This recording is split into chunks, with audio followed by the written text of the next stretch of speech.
Kuya, nakakahiya mo. Pwede ba makahingi ng side comment? Ano ang masasabi mo sa siomai natin? Masarap. Hindi nga. Pangalawang balik na kasi ito ni Kuya rito eh. By this time yung binili niya, tigli-5 na. So anong masarap Kuya? Anong main na masarap sa'yo? Pork or beef or what? Actually both eh. Both? So talagang anong kaibahan nung nakakaya mong siomai sa iba? Kasi yung ibang siomai kasi mostly parang lang same lang sila ng lasa. Pero kasi ito, iba yung lasa niya kasi kaya ayun binabalikan ko. Ayun, kita mo naman yan yung sinasabi ko sa inyo guys. Masarap kasi nga talaga itong siomai na to. Again Kuya, thank you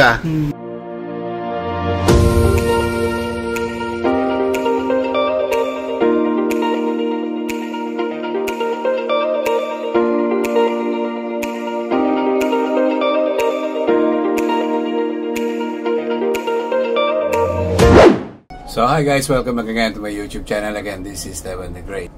So yun, for today's video, meron naman nga ako sa inyong ipapakilalang isang business na ito ay pwede nyong gawin lang sa inyong bahay.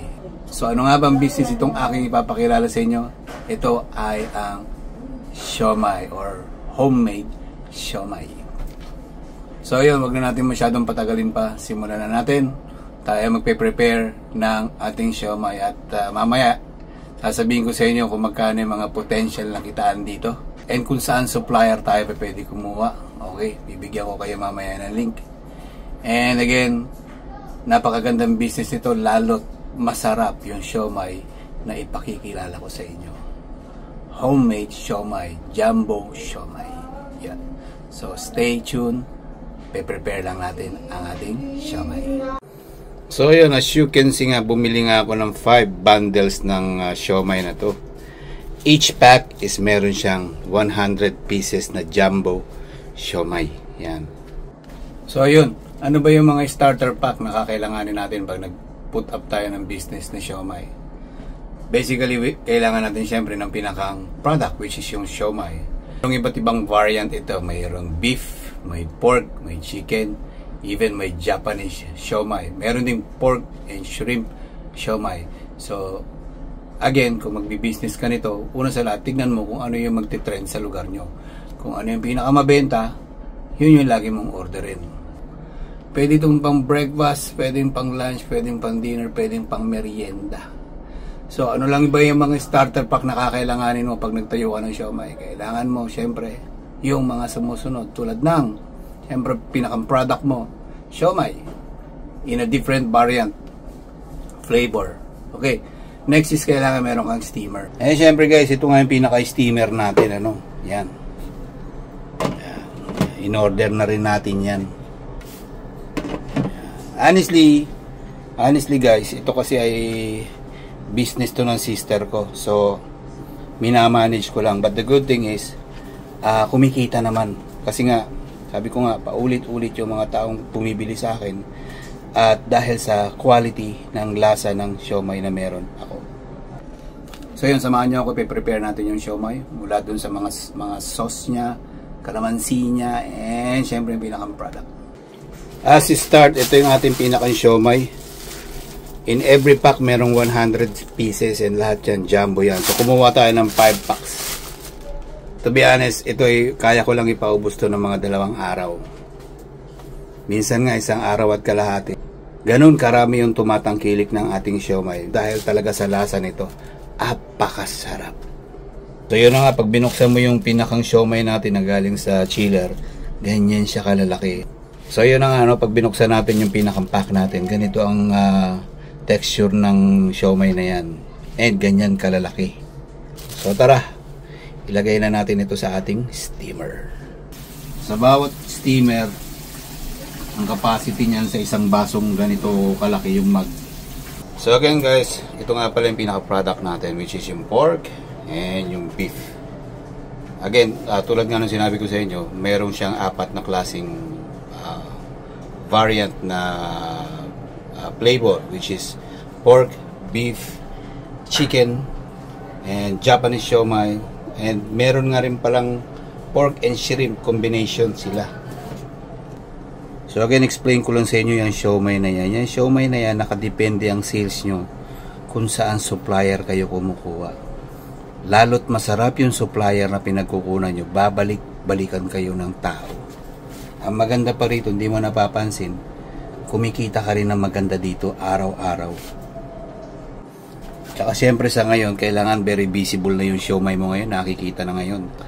Kaya dapat meron din kayong ganitong klaseng machine. Napakamura lang naman itong machine na to.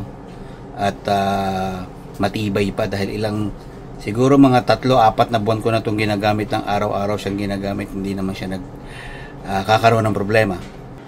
So yun, again, ito ay business kasi ito ng kapatid ko. So hinahandle ko lang dahil nga 'di ba? Yun nga sa previous vlog ko, ang meron lang rin naman ako is mga sisig naman. So sa kanya naman siomai. Pero kung sa lakas ng sales ang pag-uusapan, mas malakas ang business ng siomai na to.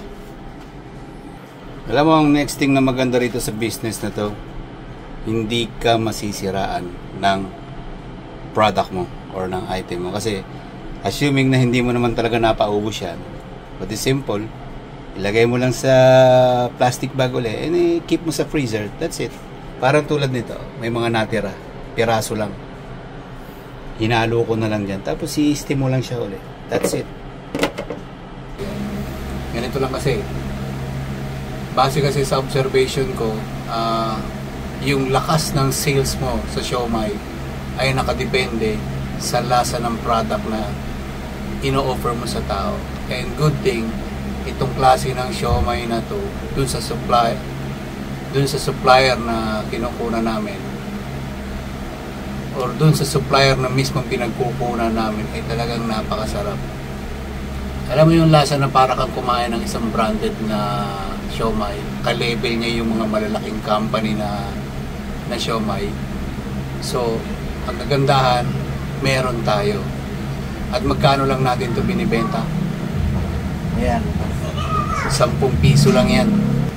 But mainly, pag ang product mo masarap, kahit pa nakatago yan, at naging familiar sa tao na masarap yung lasa ng product na binibenta mo, babalik at babalikan ka. So, ito yung siomai na yan. So, yun. Prepare muna tayo ngayon ng mga other ingredients na kakailanganin, like calamansi, chili oil, toyo, and ito. And syempre, yung mga gagamitin natin, mga baso, into different sizes. Minsan kasi yung mga tao bumibili rito, dati pa isa-isa, dalawa. Ngayon may bumibili na sa amin dito na mga 100 pesos, isang orderan lang yun, isang tao lang yun. So, hindi issue rito yung ilan yung kaya mong ipaubos. Pag nagiging well-known ka na sa ganitong klaseng business na siomai, lalo't masarap yung siomai mo, believe me, kahit 5 packs kaya mong ipaubos to sa isang araw. So, syempre, lagi mo rin i-consider yung mga sangkap na ginagamit mo. Mainly is calamansi. Magkano ba kalamansi ngayon? 100 ang per kilo. But I suggest, kung gusto mong mas matipid, ang kunin mo lang kalamansi yung hindi na ganun kumbaga, ka-fresh. So, pwede mo lang siya makuha ng 70 or 60 pesos per kilo. So, tara, gaya tayo ng kalamansi.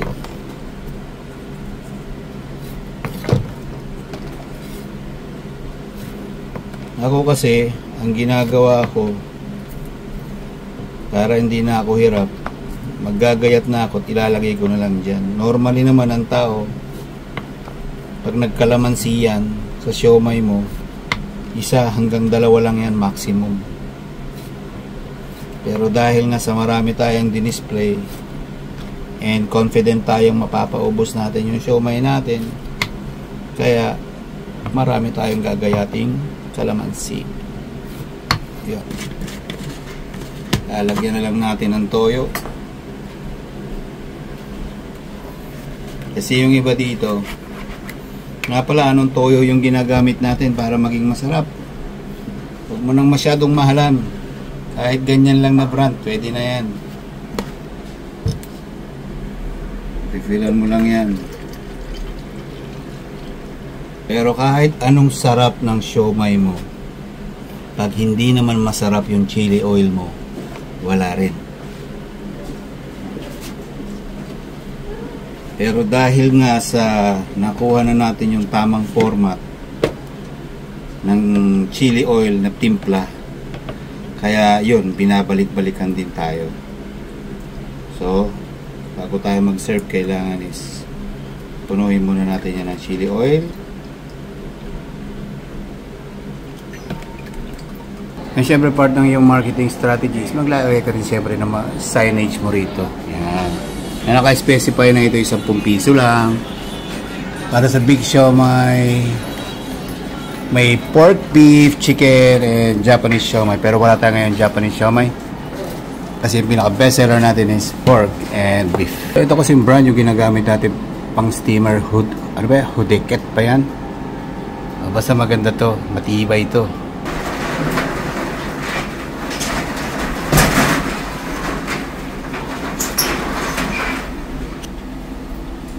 My house is now open.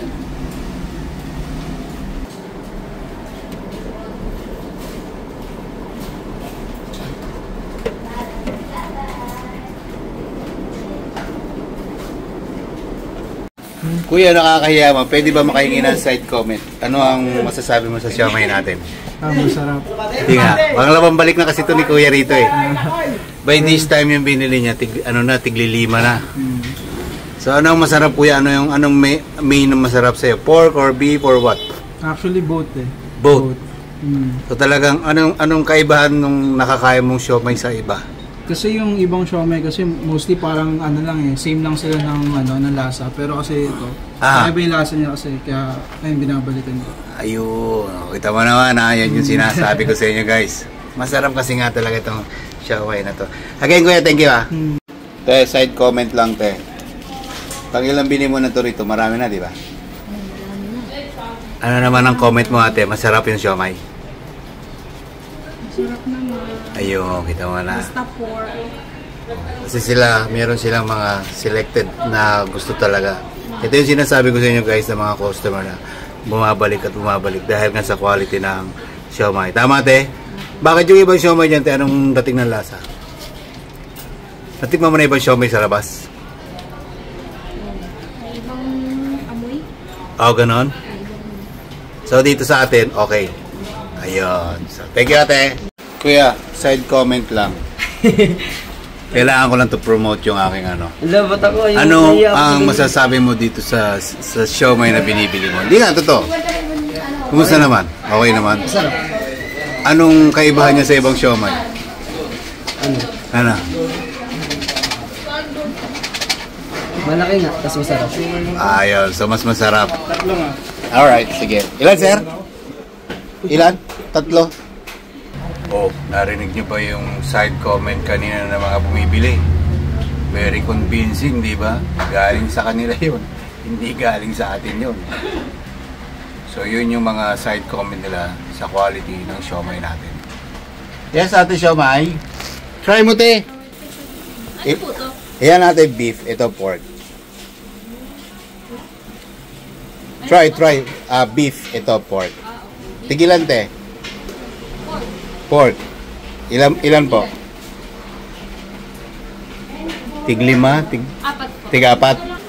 So yun sa unang arangkada, ito na lang yung natitira. Kita nyo naman kanina, punong-puno yung ating siomai. And syempre kumuha na rin tayo ng feedback dun sa ating mga customers na bumibili, actual na bumibili. And tinanong natin kung kumusta yung siomai natin. So agad yung mga taong yun, paulit-ulit na bumibili rito. Sample lang yun, 3 lang yun, pero marami pa sila. Again, ulitin ko, nakasalala yung sales mo sa quality rin ng product mo. So guys, time check right now, it's 8 PM and sarado na nga yung pinakapalengke. As you can see, ito na lang yung natira. Mula dun sa pinakamarami kong dinisplay kanina, lalo na itong pork na to, wala na, naubos na. So yun. So kasi kanina nagbukas ako mga tanghali na, siguro mga around 1 PM na ako nag-display. And syempre pagdating ng 2 PM, 3, lalo na yung 5 na yan, dire-diretso na yung bili ng tao. Eh nakita nyo naman kanina yung mga taong ini-interview ko. Hindi lang isa bumili, hindi lang 10 katao. Marami yan. So nakita nyo naman kung ano yung reaction ng mga taong bumili kanina nung hininga natin ng mga side comment. At yun ay mga palaging bumibili ng ating siomai. So, gusto nila yung lasa dahil yung quality talaga is masarap. So, yun.